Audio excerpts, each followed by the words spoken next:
Bienvenidos a Explíqueme por qué. Esta semana trataremos el tema de las pensiones. En Colombia, 22 millones de personas aproximadamente están afiliados al sistema pensional. De ese total, casi el 50% cotiza en base a un salario mínimo y solo 10% lo hace en base a 3 o 4 salarios mínimos. Lo que nos llama la atención en este tema es que 2 millones de personas aproximadamente son las que se pensionan. 1,7 millones lo hace a través del régimen de prima media que administra Colpensiones y 180.000 aproximadamente lo hace a través del régimen de ahorro individual administrado por fondos privados. Según el presidente Iván Duque, solo 1 de cada 4 personas mayores de 65 años logran pensionarse. Y eso nos hace pensar en dónde quedan los millennials. Para que nos responda esta duda, fuimos a donde el director de Econometría, Mauricio Olivera, para que nos explicara por qué se cree que los millennials no se van a pensionar.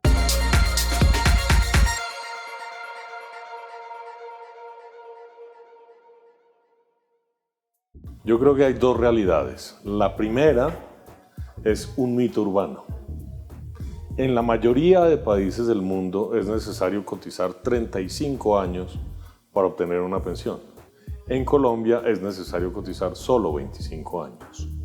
En la mayoría de países del mundo, la tasa de cotización, es decir, el porcentaje del salario que va a cotizaciones es entre 28 y 35%. En Colombia es 16%.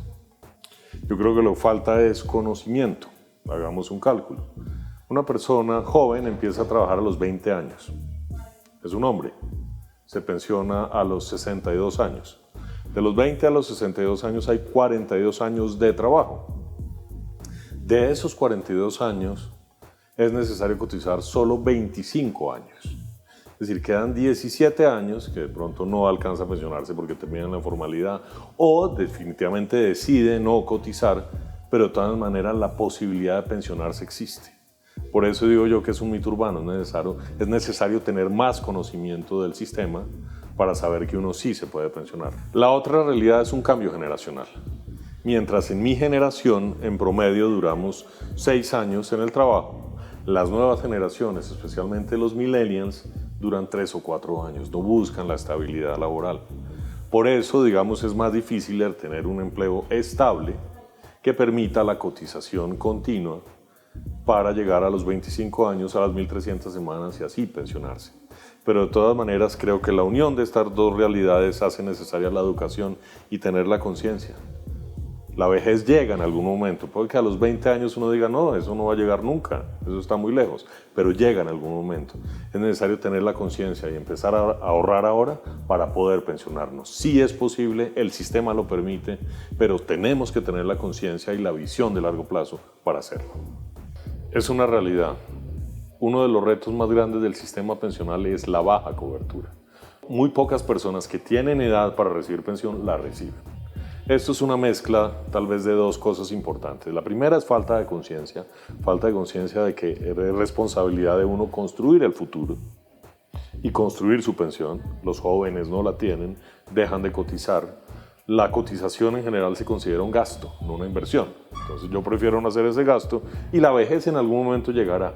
No tenemos una perspectiva de largo plazo. De todas maneras, es necesario reformar el sistema. Un ejemplo. El sector cafetero, los cafeteros de este país fueron motor de desarrollo durante más de 50 años. Sin embargo, los cafeteros tienen 2 cosechas al año y les aplicamos un sistema que obliga a que coticen mes a mes durante 25 años, 1.300 semanas. Por eso ningún cafetero tiene una pensión. Es necesario adaptar el sistema y que se acerque a esas realidades laborales para que muchas más personas se puedan pensionar. Esto es bien importante, pero ya hay herramientas que funcionan. Hace algunos años el Estado lanzó el programa Beneficios Económicos Periódicos o BEPS. Las 2 características más importantes de BEPS son, por un lado, ahorre lo que pueda cuando pueda. Como hay volatilidad en los ingresos, si esta semana tengo algo que puedo ahorrar, lo ahorro. Si la siguiente no tengo nada, no ahorro nada. No es necesario ni una periodicidad, el 16% del salario cada mes, lo pueda hacer cuando pueda, ni un monto específico, no el 16%, sino lo que pueda, y el Estado da un subsidio de 20% para sumarle a ese ahorro. ya se creó un sistema, BEPS, que permite acercar a la flexibilidad laboral y permite que más personas ahorren. Y si de pronto vuelven a la formalidad, pues cotizan el sistema pensional. Al final de la vida se suma todo y ahí pueden obtener una pensión o un beneficio económico periódico. Entonces, por un lado, es necesario tener la conciencia de ahorro, eso es importante para los millennials, y por otro lado, es necesario seguir adaptando el sistema a esas realidades laborales para que más personas se pensionen.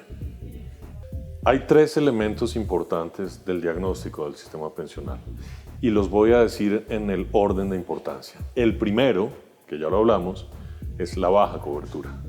Muy pocas personas que tienen la edad para tener pensión la tienen. Y por otro lado, muy pocas personas que están trabajando están cotizando para construir su pensión. El reto más grande es la cobertura. El segundo reto son las desigualdades. Y las desigualdades se concentran porque se dan subsidios más altos a pensiones más altas. Es necesario reformar ese tema y volver más igualitario el sistema. Y en tercer lugar, hay un reto financiero. Los recursos, sobre todo de Colpensiones, no están alcanzando para pagar las pensiones y tiene que salir plata de nuestros impuestos. Ahora bien, cuando uno hace una reforma pensional, esquemáticamente hablando, tiene 2 formas de hacerlo. Una es cambiar los parámetros. ¿Cuáles son los parámetros? La edad.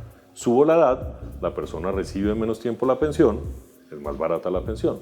La tasa de cotización, subo la tasa de cotización, la persona ahorra más, y esto es una ayuda financiera al sistema.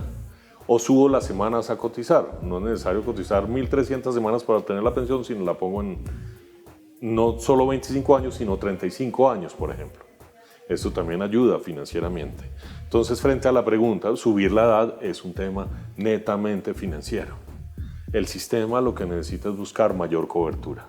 Por eso, aunque hay un reto financiero, no es tan importante subir la edad. Es necesario buscar mecanismos diferentes que permitan que las personas ahorren más y obtengan su pensión.